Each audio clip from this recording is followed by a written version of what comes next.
what the wine industry looked like in those days. We're talking 1980. So it's 45 years ago when I started Winebow. And the wine business was very, very different then than what it is today.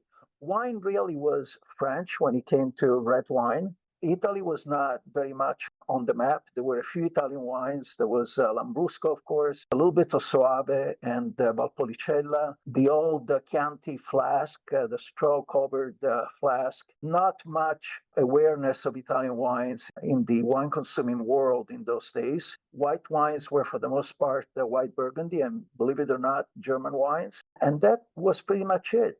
South Africa was not in the market. Australia was not in the market. Very little from Chile and Argentina.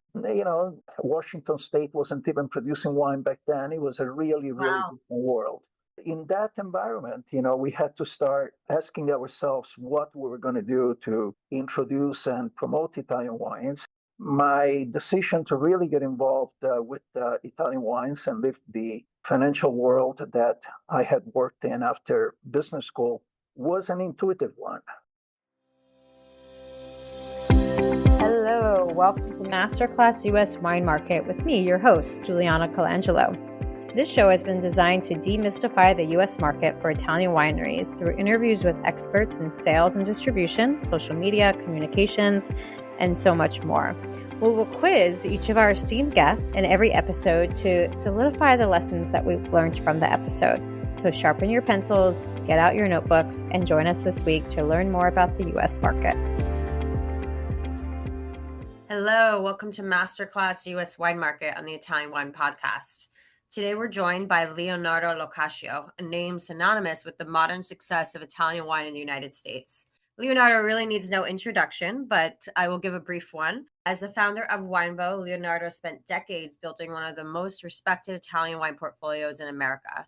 His work has helped shape how Americans discover, understand, and consume Italian wine today. Few people have witnessed and influenced the evolution of the U.S. wine market as profoundly as Leonardo, and even fewer have his historical perspective on the cycles, opportunities, and challenges that Italian wine faces in the U.S. market. So with that, I'm so thrilled to have Leonardo on the show today to help us unpack what's happening today as we wind down on 2025 and what to look forward to in the future for Italian wine in the U.S. market. Leonardo, welcome to the show. It's so great to have you here. Thank you. Nice to be here today, Juliana. Yes, thank you again for joining us. Many of our listeners, of course, already know you. So rather than an introduction, I'm wondering, can you tell us one of your earliest memories that involves wine? Well, I was born and raised in Italy, in Sicily. And my earliest memories of wine are family dinners that included children, and the children would eat at the table. And as far back as I can remember, so we're talking about being, less than 10 years old, the children would be served a small glass of wine together with the adults because that was part of the concept and the idea of a family meal. And it was considered part of the meal. It was not considered looked at as alcohol. It was just the way that family events worked back then. There Right. was no stigma attached to that. It was making the young people feel part of the family and feel that they were participating as full members. And those are my earliest memories, just sipping very tiny quantities of wine, obviously, but early on, kind of getting the idea that really in Italy, wine is part of the meal. Yes, it's food, part of the table. That's a Yeah. beautiful memory, and I think very relevant to our conversation today about the U.S. market and some of the challenges and ways and opportunities we have with Italian wine today. So for our listeners, our three core takeaways for today's conversation are: number one, why certain Italian wine categories are gaining traction and why others are not. Number two, how U.S. importers and distributors evaluate producer readiness, assortment, and pricing to be most successful in the market. And finally, number three, where Italian wine can win market share at a very challenging time. So with that, let's just dive in. Leonardo, you've obviously spent over 4 decades shaping the U.S. market for Italian wine. With that perspective, how would you describe what we're experiencing today in the US market in terms of the wine industry?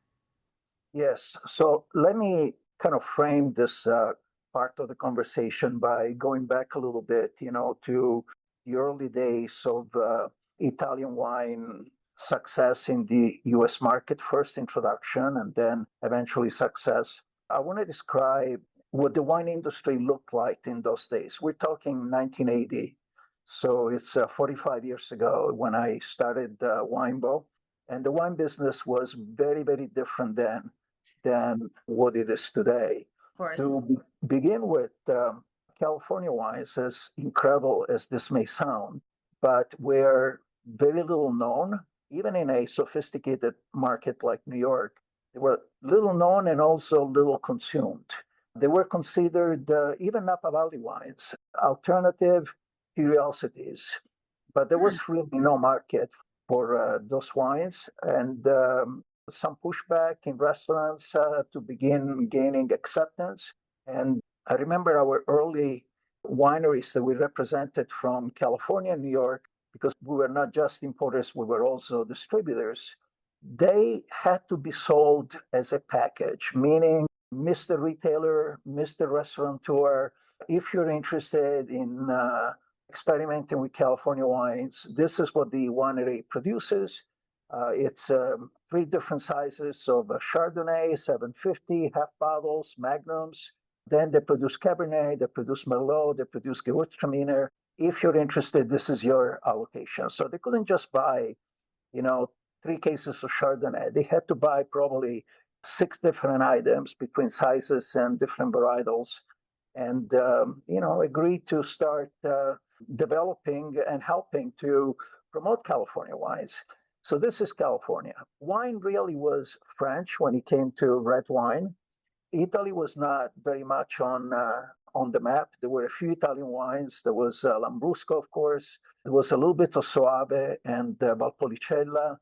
Okay. Uh, the old Chianti flask, the straw-covered flask. Not much awareness of Italian wines in the wine consuming world in those days. White wines were for the most part white Burgundy, and believe it or not, German wines. And that was pretty much it. South Africa was not in the market, Australia was not in the market, very little from Chile and Argentina. You know, Washington State wasn't even producing wine back then. It was a really, really Wow. different world.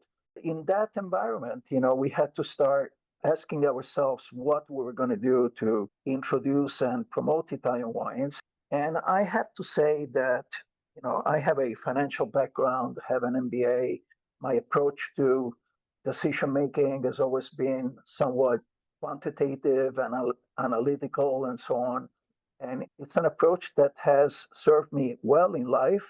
But at the Hmm. same time, my decision to really get involved with Italian wines and live the financial world that I had worked in after business school was an intuitive one. I could not believe, that hundreds of thousands, millions of Americans would go to Europe for vacation, including Italy. They would take part in the Italian way of life, great meals, long meals. They would enjoy their meals with wine. And then they would come back here and not drink wine, with their dinners, or drink different things, milk in some cases, orange juice, cocktails, whatever. And I felt that sooner or later had to change. Keep in mind, we're talking about a period when espresso coffee was not widely available in the United States. It Okay. considered almost a curiosity. You could not buy or find fresh mozzarella here, not even mineral water. Wow. The only mineral water in the market was Perrier, for a very long time. So, it was a different food experience and wine experience altogether in the United States. And I felt that at some Wow. point, the Mediterranean cuisine, the Italian cuisine would start to register for consumers, and that they would want to be users of that lifestyle and consumers, just like they were in Europe and in Italy, when they Right. came on vacation. So I wanted to be part of that wave. As I said, I wasn't working with market analysis or forecast or surveys. It was an intuitive decision that Right. we made, and it turned out to be the right intuition. You Yes, know, I'd say so. Italy, Quite a forecast you had just from intuition. Pretty amazing. Italy had a big advantage over new and in some way competing sources of wines. I'm talking about Chile, Argentina, and so on, and even Spain to a certain extent. And that difference is the fact that Italian cuisine has always been popular in the United States. First, in the big cities, and then increasingly in the smaller markets, even in the smaller cities, you now find, not just now, but since decades, you find a good representation of Italian restaurants.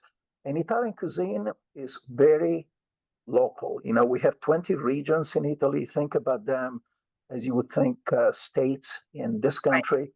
Hmm. And because of the history of Italy that really became a unified country only in 1861, until then it was a very local footprint of different kingdoms and different occupiers. We had the French, we had the Spaniards, we had the Austrians, we had just about everybody, and everybody left a footprint and left an imprint, on the Right. culinary traditions of that area. But Italian cuisine has always been very regional and very local. And as it started spreading out across the United States, the restaurateurs came from all of the 20 regions in Italy, and each one of them carried their own culture, their own history, their own interest, and they also wanted to serve Italian wines from their region.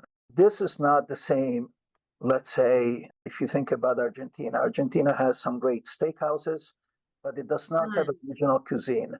So there was no demand, of regional Argentinian wines. I mean, eventually demand grew for Malbec and well-priced wines and all of that, but it was a different proposition than starting to look at the almost infinite number of Italian appellations. I think we have several hundred, I don't think, I know we have several hundred of them, Right. DOCs and the OCGs.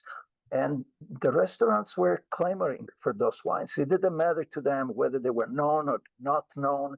They wanted to work with regional food and regional wines. So that was the wave, that we joined. And we set ourselves up to have representation from each one of those 20 regions.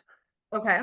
Yeah, and build a portfolio based on this concept, that we were going to be the one imported in the United States that was not going to work just with the obvious choices, Right. wines from Piemonte and Tuscany, which people were beginning to be aware of, and the Veneto. But we were also going to go after the lesser known regions, especially in southern Italy, which was the source of a great number of really great wines at very favorable price to value relationships. You could drink above, in terms of quality, above the price point if you were promoting southern Italian wines in those days. Of course, the Right. market was very thin, was very small.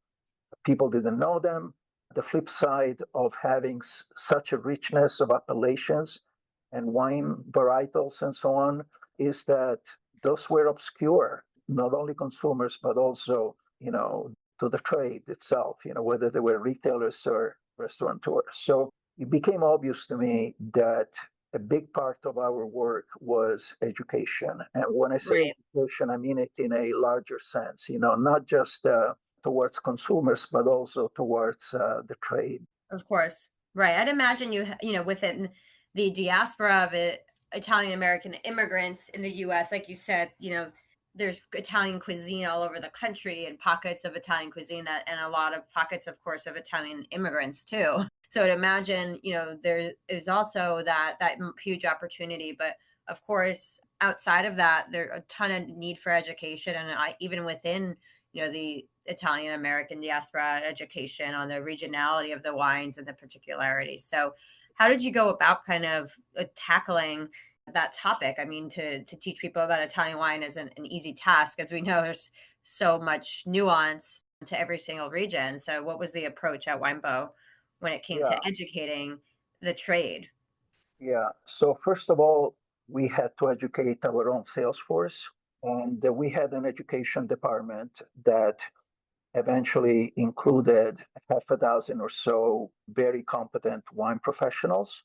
Sales reps at Winebow had to take proficiency tests, and some of that were conceptual and some were based on tastings that they had to pass. And if they did not pass the test, they had a chance to take a remedial test and pass that. And if by the third effort, the third trial, they could not master the subject of wine in general, but Italian wine in particular, because eventually we extended this to Spanish wines and Portuguese wines and other things that we started importing over time. But if they could not speak about those wines properly and describe them to the customers and to the trade, they really had to go find another employer, because we felt that we needed those people to be out there and spread the message and spread the word about Right.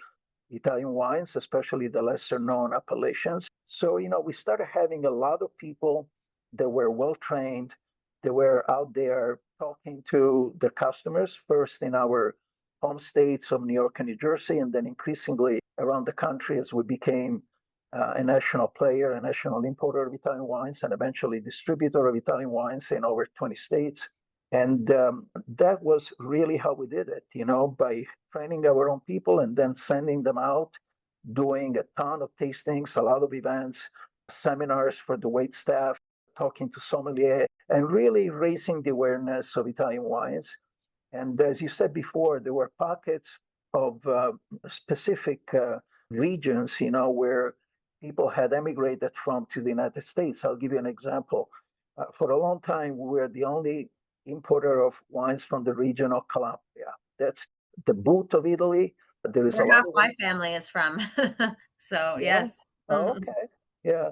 But very popular in Italy, let alone in the United States. And so for many years, we were the only importer that was trying to establish a presence for wines from Calabria in the US market. And guess what? We found pockets, important pockets of people that had their origin in Calabria. They were living in Iowa, they were living in Michigan, they were Wow. living in Brooklyn. And those people couldn't believe it, that there was an importer in the United States that would put time and effort, into bringing those wines in and promoting them and so on. And the same thing happened with Puglia. Mm, These days, more people know about wines from Puglia. I can assure you that 45 years ago, that was not the case. And yet, our first success was a wine from the region of Puglia in the area of Lecce, okay. and it's called Salice Salentino. That's the name of the appellation. It's based on the Negro Amaro grape. And in those early days of Winebow, in a few years, we built a market of around 50,000 cases per year of Salice Salentino in the United States, which for us was Wow. an enormous amount of wine in those days.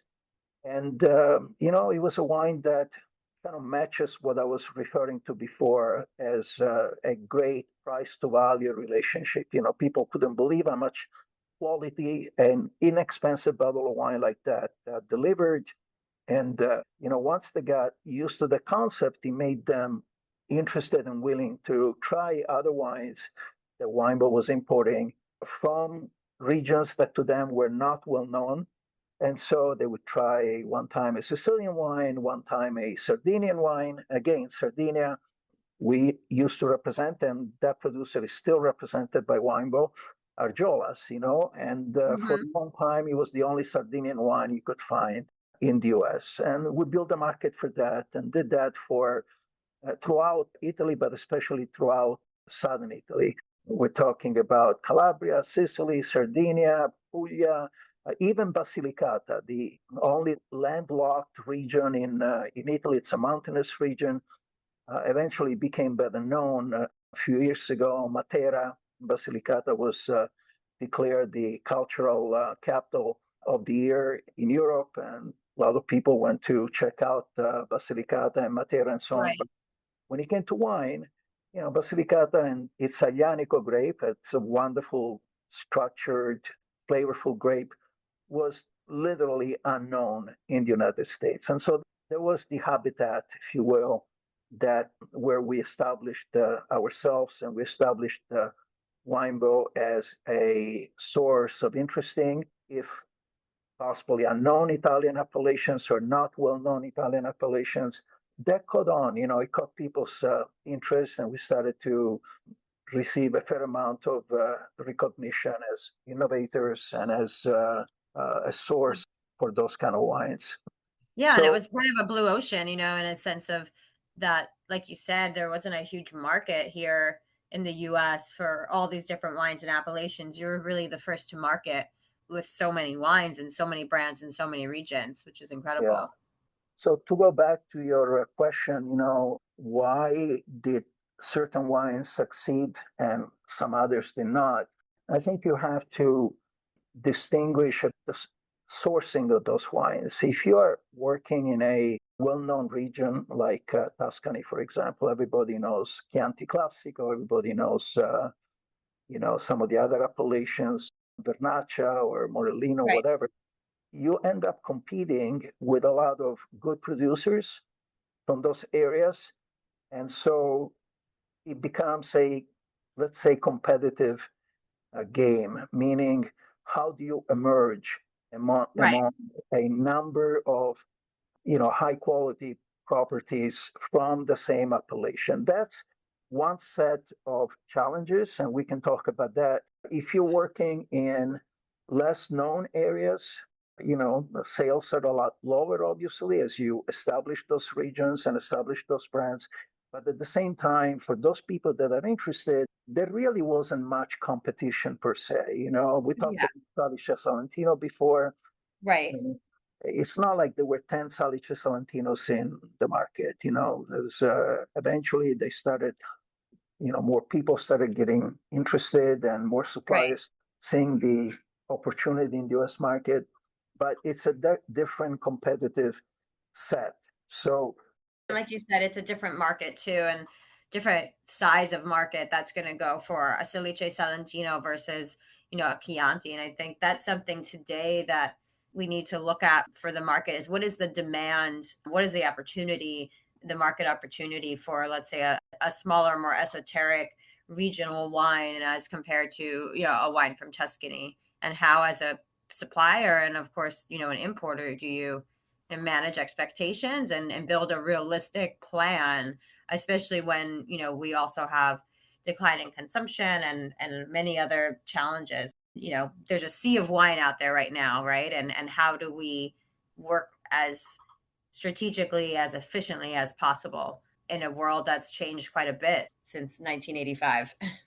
I would say that another concept that was successful for us was not to pay attention just to, let's say, sales or commercial considerations. What I mean Mhm. by that is that we, as an importer, were always ready to bring in even a small producer, a tiny producer, whose sales would not really change much in our overall economics, but those were wines that made a statement, wines that early on started showing people the quality levels that Italian wines were going to reach and were reaching in areas that were considered remote or little known. I'm thinking about wines from Campania, so we're talking wines either Taurasi or in any case based on the Aglianico grape. They really were world-class wines that we would get tiny quantities of. They were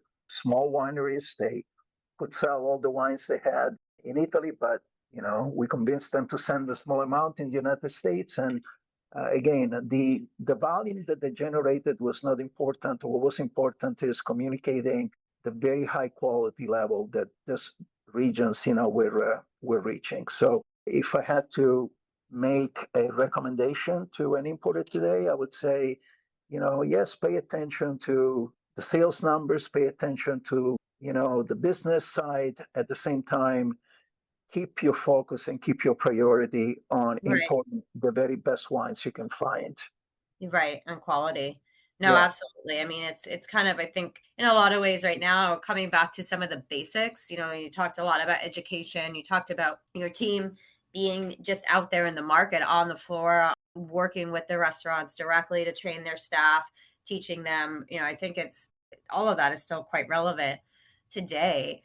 How do you see the role of the importer in today's market? Obviously, going back to 1985, it's changed quite a bit, and just in terms of quantity of importers, there's so many different importers now of Italian wine. So how do you look at that, the role of the importer in today's market? Yeah. I think that today it's almost a half century later, but Hmm. today the skill level at the import level is quite high. There is being over time a lot of people getting interested in Italian wine, traveling to Italy, doing extensive tastings, and becoming skilled at negotiating and acquiring those producers and the right to represent their wines. Back then there were not many people trying to do this kind of work because the Right. market was pretty small and was pretty thin for Italian wines. Today it's not. Italy continues to be the source of the largest volume imported volume in the country. It's now selling more wine than anybody else, on an import basis, and that required the formation and the interest on a whole range of people that became involved, and they become quite skilled, I would say, in the world of Italian wine. So the base now is now a lot bigger, a lot larger, with more and more people doing the work of introducing these Italian wines, to a very big market like the US. Right. There is Right. one issue that I like to point out, and that's on the Italian side. I think that if I had to rank the skill level of Italian producers, they tend to be focused on the production side, meaning vineyard management and winemaking. There has Okay. been tremendous progress done there as well. Less so on the sales and marketing side. What I mean Right. by that is that to a lot of Italian producers, because maybe, market is far, the language is different, you have to be able to speak English and so on. But a lot of Italian producers tend to consider their US importer as the end of their involvement in the sales and marketing of the wines, whereas Right. they're very detailed oriented, very involved. They live the wines, the production of the wines, the growing of the grapes. Once they have what they consider to be a good US importer, they think they're done, and it doesn't work that way. The market in the US is very large, but it's also very fragmented. Each Hmm. of the 50 states has got its own legal requirements when it comes to alcohol and wine. And if a lot of producers, believe it or not, don't want to know, they don't understand it, they don't think it's their role to get Right. educated on the US market. And that, I think, is an issue. And it's up to the importer to motivate them to embrace the market in a more direct way, and to help the U.S. importers to establish, the individual producers in this very big but Right. very complicated market. Yeah, it's something that I think importers in the U.S. need to be aware of. Part of their job is not to taste and select the wines. Part of the job is to educate their producers in the needs of the market on both sides of the ocean, meaning Right. receiving visitors from the United States properly, and also coming to the market and helping the importer do their job of establishing distribution for those wines. I think that's a really big challenge still to this day.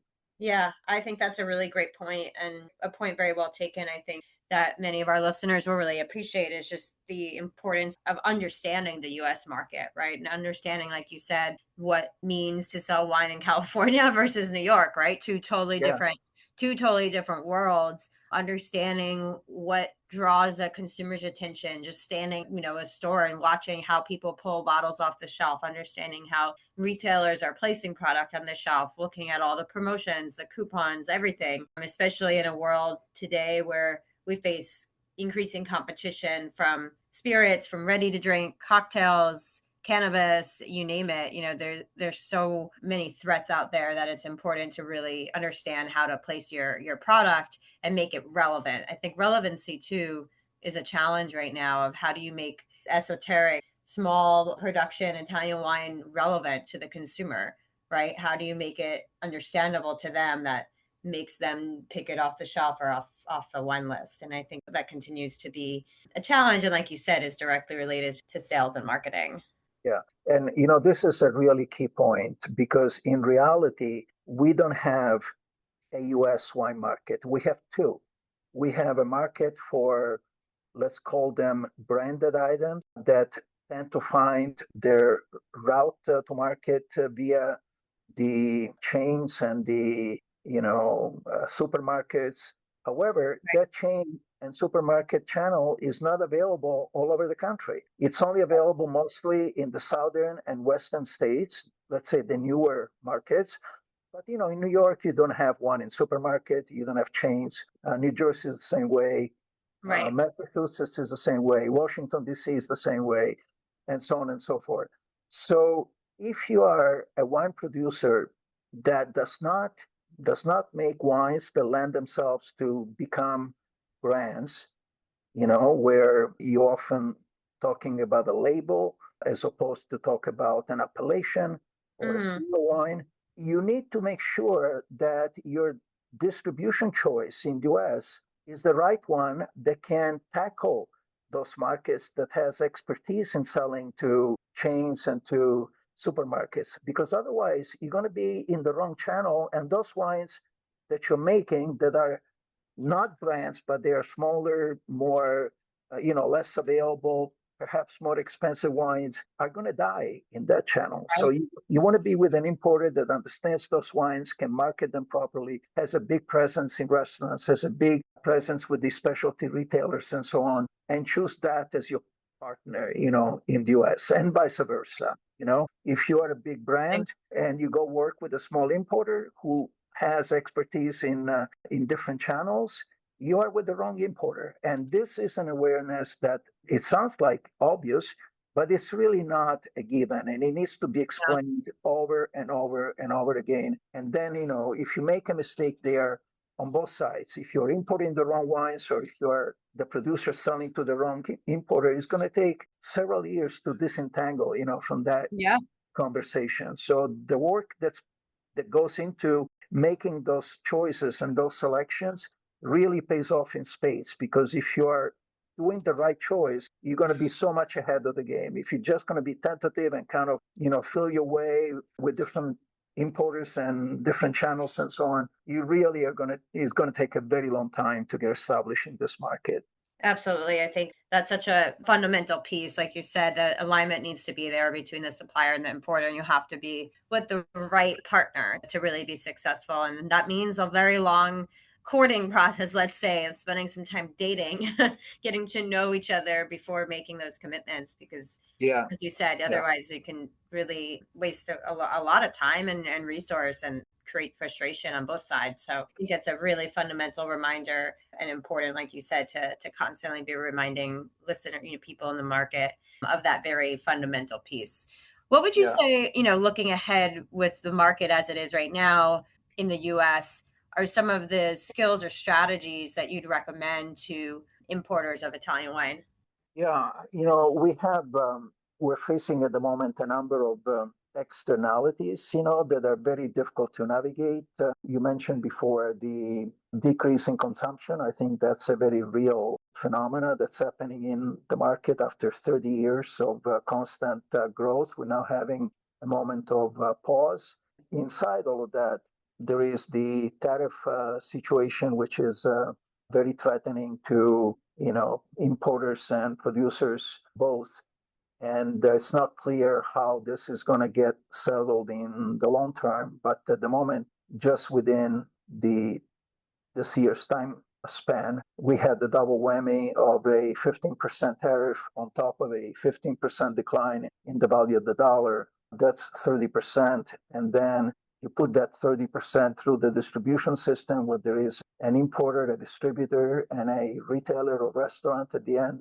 You're talking very, very large price increases that, in my opinion, are going to cause a change in consumption patterns. People that were buying certain wines at $20 price points, it's doubtful that they're gonna be consuming the same amount of wine, and indeed the same wines at $30 or $35 a bottle as a daily or weekly consumption.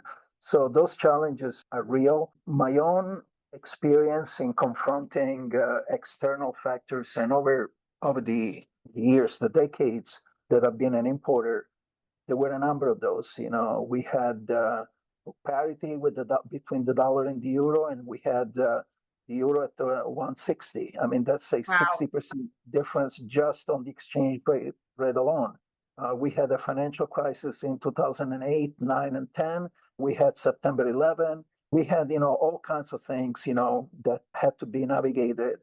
And my approach was always to be very transparent with my producers and have conversations with them where my proposal was always to face those external challenges in a spirit of partnership. When the dollar reached incredible lows, 150, 155, as I said, even 160, I said, listen, this is not going to last forever. It's going to be a phenomenon that at some point is going to reverse itself. Why don't we do this? Why don't we use, let's say, a median exchange rate of 130 when it was 160, and you'll contribute half and we'll contribute half. And then when the dollar improves, we'll go the other way. We'll pay you more. That's a concept. And like you said, that's true partnership, right? And in navigating tough times together. And you think a lot of that too is instinct and faith in long-term partnerships. That's one of the reasons why we chose to work with family-owned suppliers that have been with Winebow since you started. Yeah, because you build a relationship with these people and you face both challenges and opportunities, but you have to be fair, and if you're asking them for the support when the dollar is very low, you have to give them back when the dollar is very high. And we did that, and over a long period of time, we built those really amazing relationships. This is one of the things that I really want to share. I was fortunate enough to be in a number of situations where I worked with not with one, not with two, but with 3 generations within the families that we represented. Amazing. And yeah, there was an incredible experience, but this is what happened with many, many different wineries. If we're not 3 generations, it certainly was 2. And those relationships stayed intact and prospered and survived in a fast-changing world like we were discussing before, with all kinds of external challenges. So right now, with the tariff and again, a period of decline in the US dollar and all of that, I would recommend that, people importers, get away from a negotiating mentality towards a partnership mentality and kind of look at the long term, because this is really what's going to be needed in a unstable situation like the one that we're living today. There's always going to be a market for wine, and it's going to always be a market for Italian wines, but navigating it and make sure that it works for everybody, I think, is the way to go. Otherwise, you're going to have a revolving door of changing producers and changing relationships and starting from scratch. And I strongly recommend a different approach. Yeah, no, and I think that's very wise advice, and thank you for sharing that wisdom and those words. Well, we could talk for many more hours for your time, but so if you could please do your best to answer these questions in 1 or 2 sentences. Question number 1: what is your number 1 tip for mastering the U.S. wine market? Are you talking from the point of view of a wine producer or a wine importer, or from mastering by whom? Yes, from the point of view of the importer. Well, as I said at the beginning of our conversation, I strongly believe in education. Look, I built a company, and my day was always filled with all kinds of assignments, responsibilities. The organization grew and grew and became eventually very large. There were financial matters, banks, insurance companies, and everything else. So my day was filled. And yet, the part that I enjoyed the most was to be, as an importer and as a business owner, was to go out there and talk to people and educate them to the best of my ability. I traveled the country back and forth many different times, going even to smaller markets to do an evening talking about Italian wine and getting people, connected to the products and connected to the producers. So I cannot emphasize enough the role of education when it comes to wine in general, but Italian wine in particular, because it's so complex and so filled with many appellations. So that my answer is educate your staff, educate your customers, educate the trade, talk to anybody that's interested in listening, but talk about Italian wine. Yeah, education. Absolutely. What is something you might have told your younger professionals about working in the wine industry? Well, I think the wine industry, a wonderful career, a wonderful place to look at in terms of a professional choice. If we're talking about sales reps, there is a built-in challenge because the sales reps need to start somewhere, meaning that if they're living in an expensive city like New York or San Francisco or Chicago or what have you, there is a built-in challenge in the sales people's role and ability to develop and grow in the wine business. And I was prefacing that by saying that working in wine and building a career in wine, it's a wonderful choice.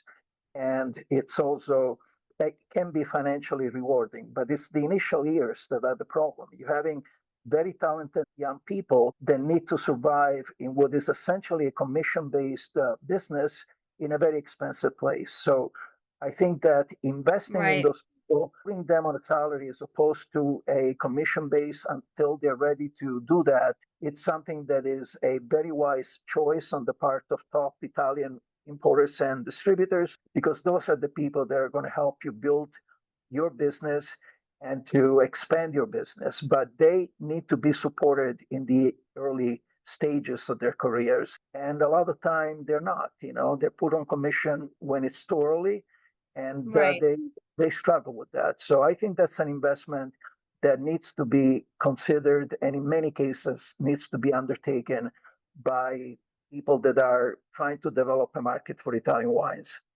Investing in people. Absolutely, investing in people. Absolutely. That's fundamental.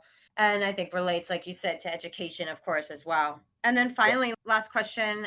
We all travel quite a bit, and travel tips for traveling and being on the road.